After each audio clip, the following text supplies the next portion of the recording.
Hello, everybody, and welcome to our today's video on the Flow Automation Starters Guide. My name is Christian Tieck. I work here at Scalefree in the CRM department, and I'll show you today a little bit more about Salesforce Flow. It's a really powerful automation Salesforce has to offer with a low code. So we won't use any custom code, so only drag and drop modules with some inputs we give the system. This is a really powerful tool. We will use a use case in the system and then take a look around the flow interface, so how we're going to build it, and then we will build one of the flows out. Okay, without further ado, let's go into our little demo org here. So as you can see, we are at the moment on our account page. So this is a random account I just chose, and we will focus on one of the fields on our account today, and this is the business status. So the business status in our case shows us if with this account we already have existing business. So does this account or this customer has a opportunity with us that is closed won? So did they buy something off of us already or not? So as you can see, this business status is set to new business. There's also another one saying existing business. So any customer who already has an opportunity that is closed won would be set to existing business. But for now, this is set to new business because this customer has an opportunity with us here, energy industry, but it's not closed won yet. So once our salesperson gets the go ahead from the customer and would say it to closed won, they would also have to go back to the account and then set this field. In reality, this is prone to errors because your salespeople, they're busy, they want to jump into the next call, they want to get the next opportunity set up, they don't want to go into detail with this pick list fields here.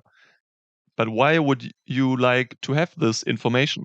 Because at the end of the day, we will run reports in Salesforce, and maybe we would like to see how many of our hundreds of accounts in Salesforce have existing business, that we can maybe focus on the ones that don't have existing business with us. But without jumping into every account to see if they have an opportunity connected to it or not, this is our field for it.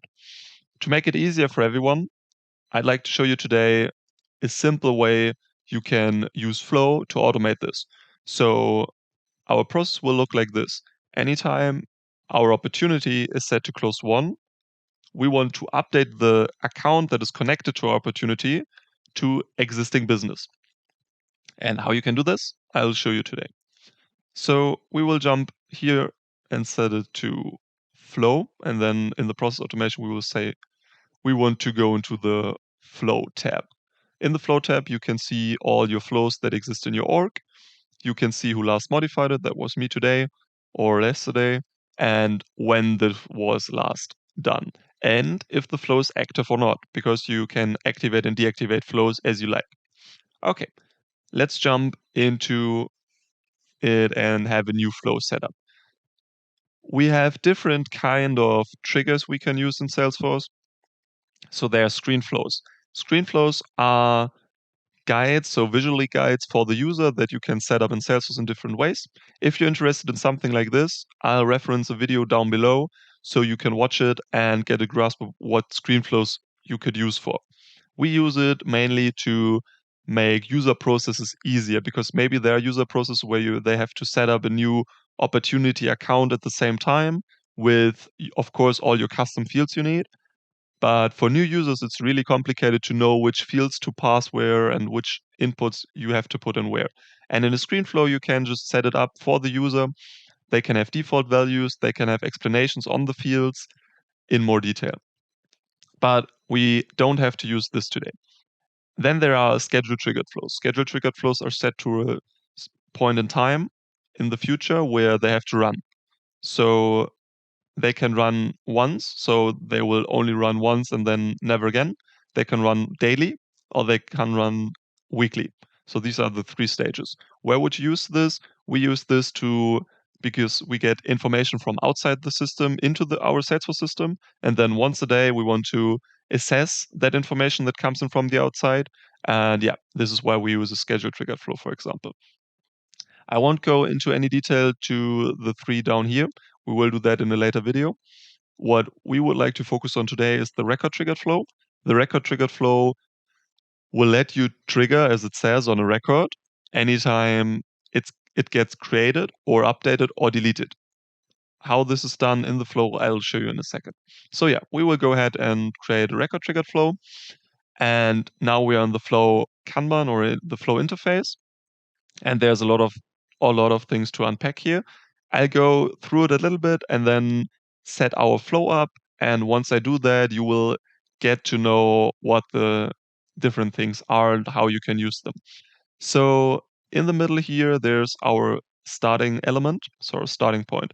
In the starting point, you can always see what object we would like to use. So for record triggered flow, you will always have to set an object. So the object you use for the flow, then the trigger, and we will go and configure that in a second.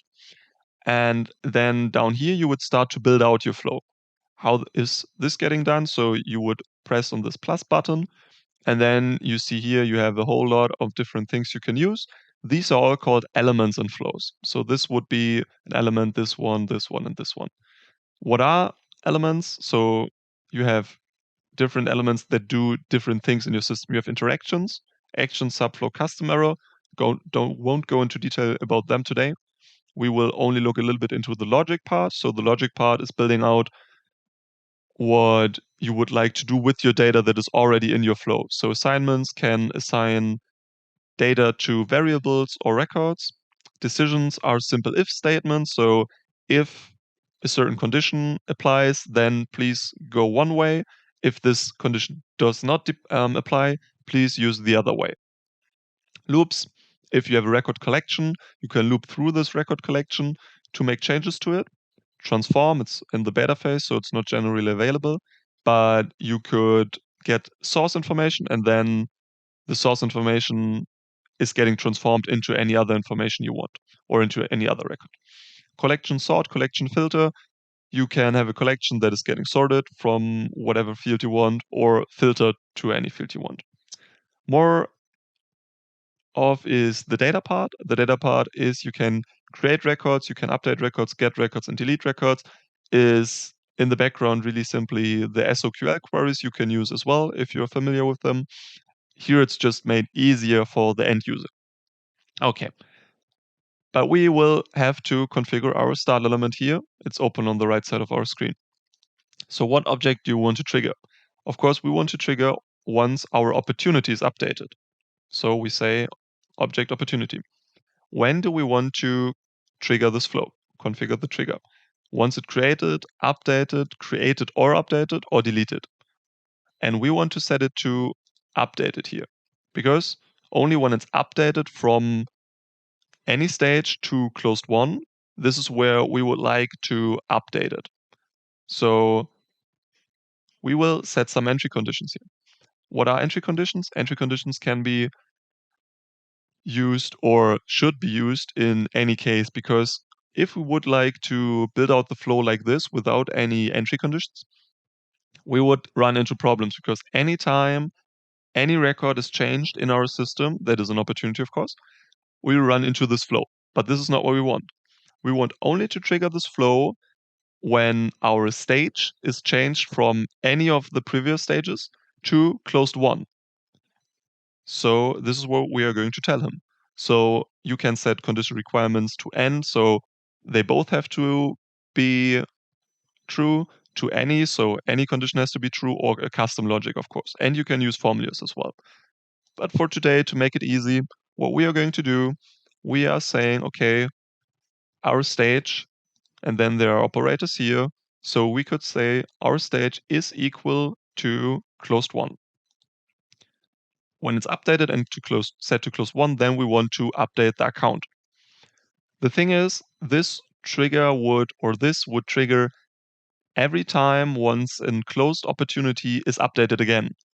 But this is not what we want. We only want to have it in the second when we set it from any other stage to closed one, but only that time, not in any other time.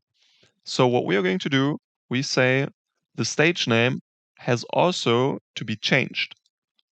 And this way, we make sure that only when it's getting changed from any other value to closed one, then is when our flow is getting triggered.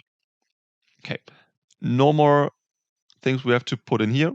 We will jump back to our flow and we will update a record because this is what we are going to do. We want to update the account that is connected to our opportunity. How are we going to do this? So first we have to give a label, update account. And now we have to tell the system how we can find the record that is getting updated.